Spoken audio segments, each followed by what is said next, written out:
Allora, siamo con Martino Caledo, allenatore dei giovanissimi Budoni, sconfitti qui a Nuro nello scontro diretto con la Puriforti 2-0.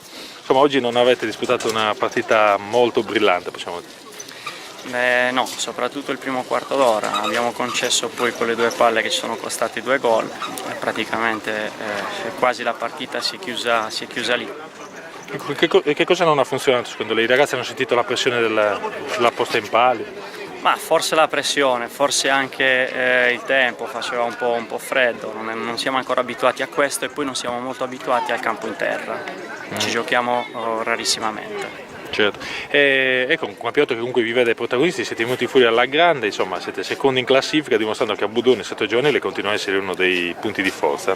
Beh sì, abbiamo avuto un periodo un po' così prima di Natale, però ci siamo ripresi abbastanza bene. Sì, il settore giovanile del Budoni lavora sempre in prospettiva a prima squadra, per cui insomma cerchiamo di fare del nostro meglio. Per la partita di oggi meriti chiaramente la Puriforti, perché non sono lì in testa per caso, certo. Hanno meritato comunque. Ecco, vi hanno messo un po' di difficoltà con questi inserimenti centrali, i 2 gol praticamente sembrano delle azioni fotocopia. Sì, erano in fotocopia, certo. Ci abbiamo messo un po' troppo ad organizzarci lì dietro e purtroppo ci è costato caro. Ecco, cosa significa essere allenatore del settore giovanile del Budoni? Che tipo di lavoro vi chiede la società?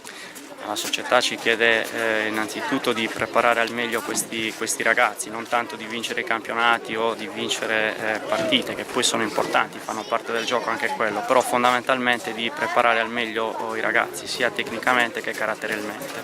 Ecco, delle scuole che avete affrontato, qual è quella che vi ha impressionato maggiormente? A parte la Puriforti. Ma sono tanti, anche il Porto Rotondo ha un buon organico, gli stessi Pizzinnos hanno 2 o 3 elementi insomma, validi che meritano, e anche l'Oristanesio. Benissimo mister, noi la ringraziamo, comunque complimenti a lei per il lavoro che sta facendo con il Budoni, in bocca al lupo per le prossime partite. Grazie.